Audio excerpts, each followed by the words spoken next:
তুই যে জামাটা দিয়েছিস খুব সুন্দর হয়েছে। আর তুই তো জানবি, মাসি হয়ে তো তুই জানবি কোন জামাটা আমার ছেলেকে মানাবে। দারুণ হয়েছে রে, একটু বড় হয়েছে, ওই এবছর না হোক সামনে বছর পরবে, কিন্তু রংটা কিন্তু ভালো হয়েছে। ঠিক আছে, শোন, ভালোবেসে যা দেয় গ্রহণ করতে হয়। ছেলে মেয়েদের তো এটাই শেখাতে হয়, মা মাসি কাকা কাকি মামা মামি যা দেবে সেটা সুন্দরভাবে গ্রহণ করতে হয় আর পরে দেখাতে হয়। এ বাবু, বাবু একটু দেখা দেখা, মাসিকে একটু পরে দেখা কেমন লাগছে। হ্যাঁ, পুরটা নেমে যাচ্ছে, কিন্তু ঠিক আছে, ভালো লাগছে। এবছর না পুরো খেয়ে দিয়ে একটুখানি চেহারা বাড়াক, তারপরে জামাটা ফিট হবে। ভালো হয়েছে রে, পুজোর জামা ভালো হয়েছে, খুব ভালো হয়েছে। ও এসছিস, বস। বসার টাইম নেই তো কি করতে এলি রে? জামা দিতে? কই দেখি। এই ছেলেটা, আমার ছেলের বড় হবে রে এই জামাটা,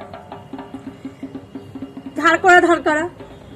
তোকে তো আগেই বলেছি, শোন, আমার ছেলে না এই মল ফলের জামা বা ফুটপাতের জামার ওর হয় না। ওকে টাকা ধরে দিয়ে দিবি, ব্র্যান্ডেড ছাড়া পড়তেই পারে না। অনলাইনে সব ওই ব্র্যান্ডেড যে ব্র্যান্ডগুলো আছে ওখান থেকেই অর্ডার করে, ওই জামাগুলো ওর ফিট করে। টাকা হাতে দিয়ে দিবি, ওর মতন কিনে নেবে। আজকালকার ছেলে মেয়ে তো বুঝতেই পারছিস, আমাদের সময়কার কি সেই দিন আছে যে যা দিতাম তাই পরে নিত? শুধু শুধু টাকা এইভাবে নষ্ট করবি না, এবার চেঞ্জ করতে গিয়ে কি সমস্যা হবে। তুই টাকা ধরে দিয়ে দিবি, ধার করা দেখতে লাগছে, ভাল লাগছে না। দিন বদলায়, রং বদলায়, সবকিছুই এখন বদলে গেছে।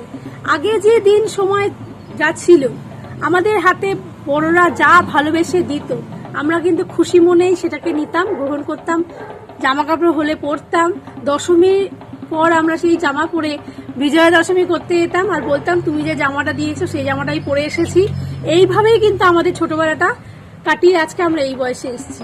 কিন্তু আজকের দিনে সেই দিন নেই, সেই বিজয়া দশমী নেই। ওই হোয়াটসঅ্যাপে শুভ বিজয়া মিষ্টির ছবি দিয়ে আমরা পোস্ট করে দিচ্ছি, তাতেই বিজয়া দশমী হয়ে যাচ্ছে।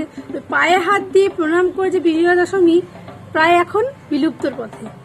তো আগের পুজোর যে জামা কাপড় আমরা যেভাবে দিতাম বা আমরা পেতাম, আর এখনকার সময় সম্পূর্ণই পাল্টে গেছে। কি ঠিক বলছি তো বন্ধুরা? ভালো লাগলে ভিডিওটা শেয়ার করো আর কমেন্টস করো।